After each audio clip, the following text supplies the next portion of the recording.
जय श्री कृष्ण। आइए सुनते हैं एकादशी पर गीता के 11वें अध्याय का महात्म्य। श्रीमद् भगवत गीता में 18 अध्याय हैं। इनमें 11वें अध्याय में भगवान श्री कृष्ण द्वारा अर्जुन को विश्व रूप के दर्शन का वर्णन किया गया है। इस अध्याय में बताया गया है कि अर्जुन ने भगवान श्री कृष्ण को संपूर्ण ब्रह्मांड में व्याप्त देखा। श्री कृष्ण में ही अर्जुन ने भगवान शिव, ब्रह्मा एवं जीवन मृत्यु के चक्र को भी देखा।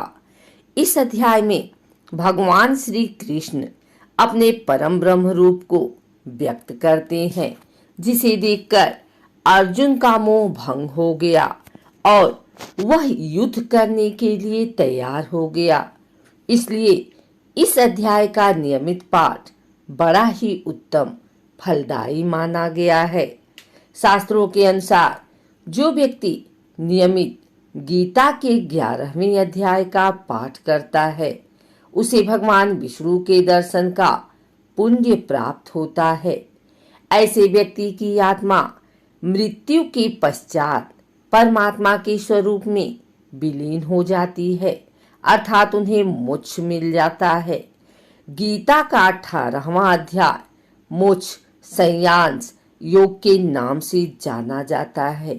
जो व्यक्ति समय के अभाव में संपूर्ण गीता का पाठ नहीं कर पाता है, वह केवल 18वें अध्याय का पाठ करे तो उन्हें संपूर्ण गीता पाठ का लाभ मिल जाता है। शास्त्रों में बताया गया है कि गीता जयंती यानी मोक्षदा एकादशी के दिन श्रीमद् भगवत गीता 1 की पूजा करके आरती करनी चाहिए। इसके पश्चात गीता का पाठ करना चाहिए। इससे महापुण्य की प्राप्ति होती है। आइए सुनते हैं देवशयनी एकादशी पर गीता के 11वें अध्याय का महात्म्य। श्री महादेव जी कहते हैं, प्रिय, गीता के वर्णन से संबंध रखने वाली कथा एवं विश्वरूप अध्याय के पावन महात्म्य को श्रवण करो। विशाल नेत्रों वाली पार्वती, इस अध्याय के महात्म्य का पूरा वर्णन नहीं किया जा सकता। इसके संबंध में सहस्त्रों कथाएं हैं। उनमें से एक यहाँ कही जाती है। प्रणीता नदी के तट पर मेघड़कर नाम से विख्यात एक बहुत बड़ा नगर है। उसके प्राकार, चहारदीवारी और गोपुर द्वार बहुत ऊंचे हैं। वहां बड़ी बड़ी विश्रामशालाएं हैं, जिनमें सोने के खंभे शोभा दे रहे हैं। उस नगर में श्रीमान सुखी, शांत, सदाचारी तथा जितेंद्रिय मनुष्यों का निवास है। वहां हाथ में शार्ग नामक धनुष धारण करने वाले जगदीश्वर भगवान विष्णु विराजमान हैं। वे परम ब्रह्मा की साकार स्वरूप हैं। संसार के नेत्रों को जीवन प्रदान करने वाले हैं। उनका गौरवपूर्ण श्री विग्रह भगवती लक्ष्मी के नेत्र कमलों द्वारा पूजित होता है। भगवान की वह झांकी वामन अवतार की है। मेघ के समान उनका श्याम वर्ण तथा कोमल आकृति है। वक्षस्थल पर श्री वत्स का चिन्ह शोभा पाता है। वे कमल और वनमाला से विभूषित हैं। अनेक प्रकार के आभूषणों से सुशोभित हो भगवान वामन रत्न युक्त समुद्र के सदृश जान पड़ते हैं। पीतांबर से उनके श्याम विग्रह की कांति ऐसी प्रतीत होती है मानो चमकती हुई बिजली से घिरा हुआ स्निग्ध मेघा शोभा पा रहा हो। उस भगवान वामन का दर्शन करके जीव जन एवं संसार के बंधन से मुक्त हो जाता है। उस नगर में मेखला नामक महान तीर्थ है, जिसमें स्नान करके मनुष्य शाश्वत वैकुंठ धाम को प्राप्त होता है। वहां जगत के स्वामी करुणा सागर भगवान नरसिंह का दर्शन करने से मनुष्य 7 जन्मों के किए हुए घोर पाप से छुटकारा पा जाता है।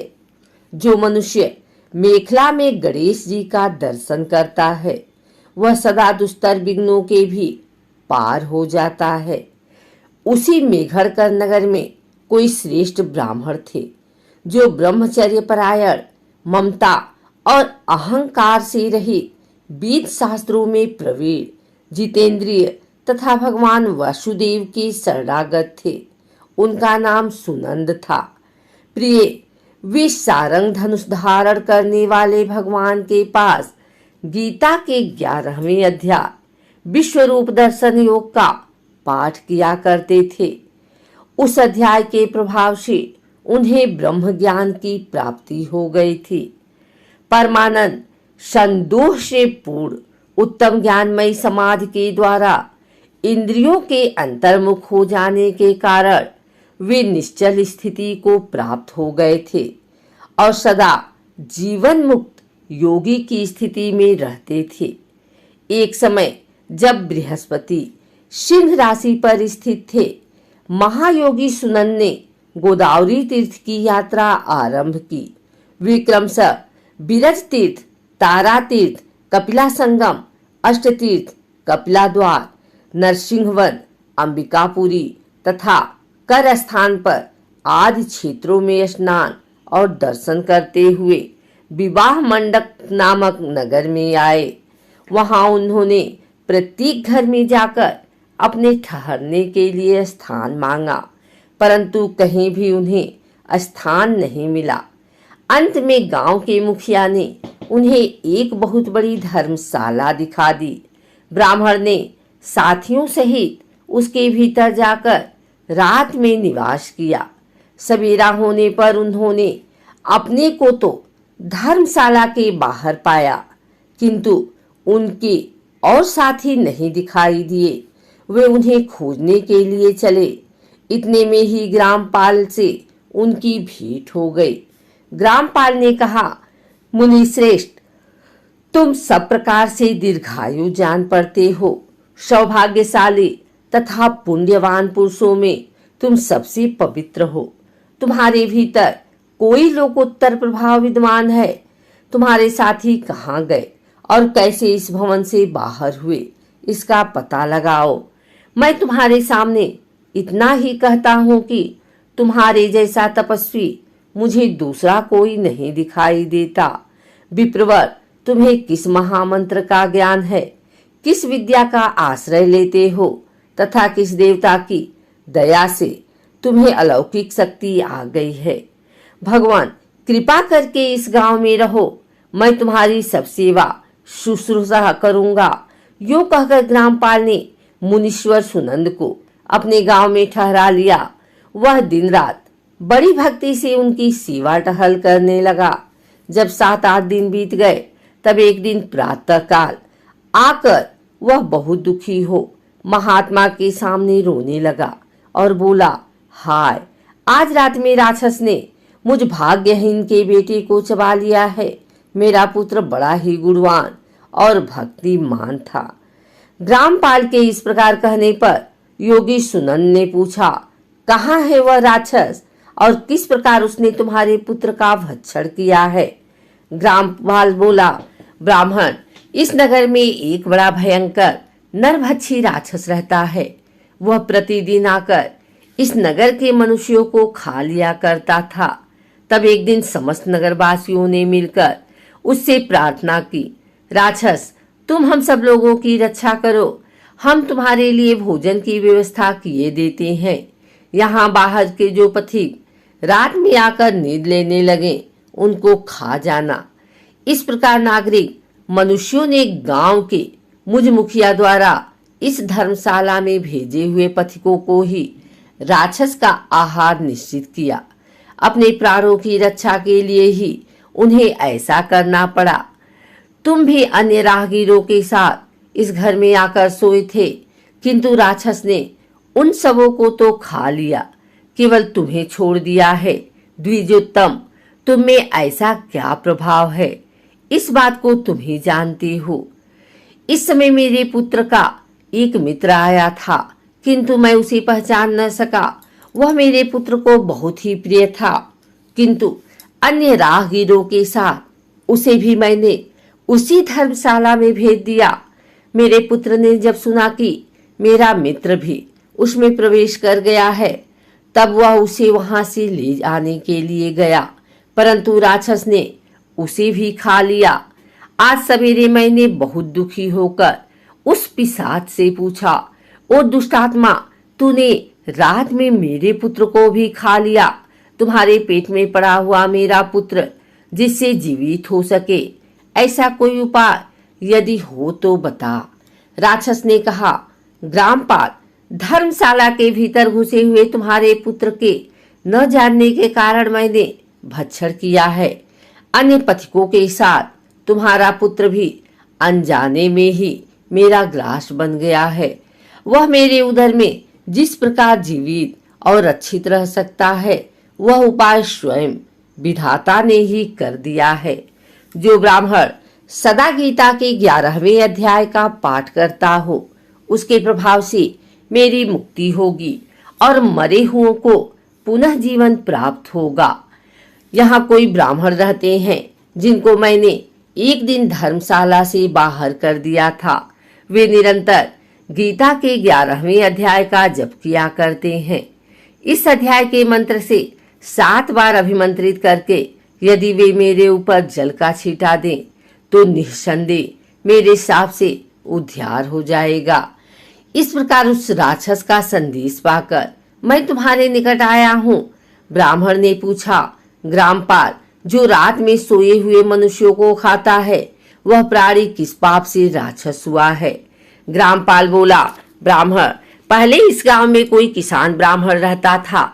एक दिन वह अगहनी के खेत की क्यारियों की रक्षा करने में लगा था। वहां से थोड़ी ही दूर पर एक बहुत बड़ा गिद्ध किसी राही को मारकर खा रहा था। उसी समय एक तपस्वी कहीं से आ निकले, जो उसे राही को बचाने के लिए दूर से ही दया दिखाते आ रहे थे। गिद्ध उस राही को खाकर आकाश में उड़ गया। तब तपस्वी ने कुपित होकर उस किसान से कहा, ओ दुष्ट हलवाहे, तुझे धिक्कार है। तू बड़ा ही कठोर और निर्दयी है। दूसरे की रक्षा से मुंह मोड़कर केवल पेट पालने के धंधे में लगा है। तेरा जीवन नष्ट प्राय है। अरे जो चोर दाढ़ वाले जीव, सर्प, शत्रु, अग्नि, विष, जल, गिद्ध, राक्षस, भूत तथा वेताल आदि के द्वारा घायल हुए मनुष्यों की शक्ति होते हुए भी उपेक्षा करता है, वह उनके वध का फल पाता है। जो शक्तिशाली होकर भी चोर आदि के चंगुल में फंसे हुए ब्राह्मण को छुड़ाने की चेष्टा नहीं करता, वह घोर नरक में पड़ता और पुनः भेड़ियों की योनि में जन्म लेता है। जो वन में मारे जाते हुए तथा गिद्ध और व्याघ्र की दृष्टि में पड़े हुए जीव की रक्षा के लिए छोड़ो छोड़ो की पुकार करता है, वह परम गति को प्राप्त होता है।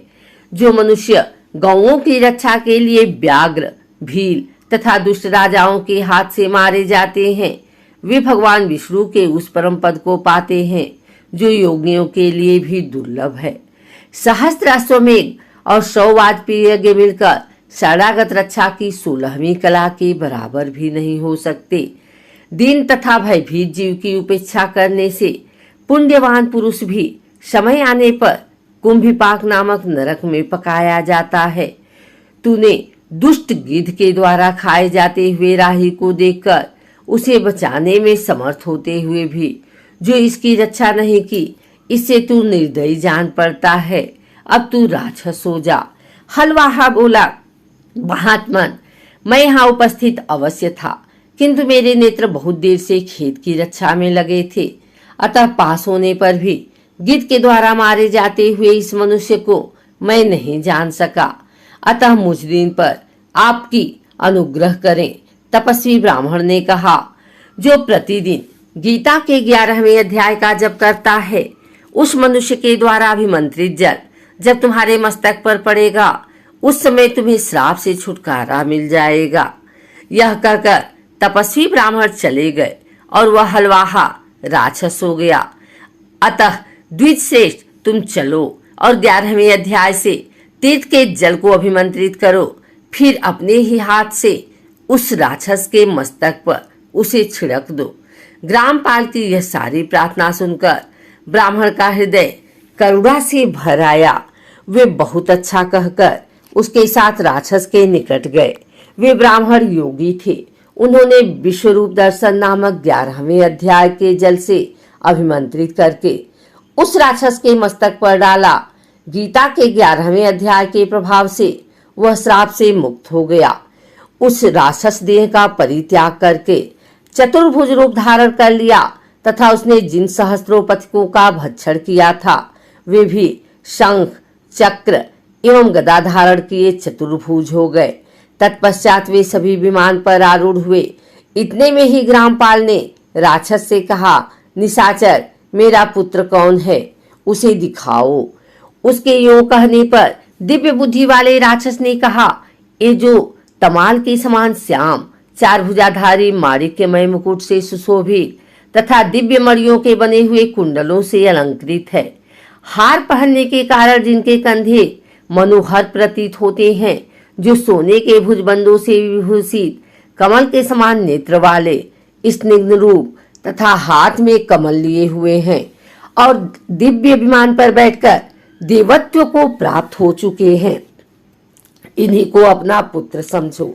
यह सुनकर ग्रामपाल ने उसी रूप में अपने पुत्र को देखा और उसे अपने घर ले जाना चाहा।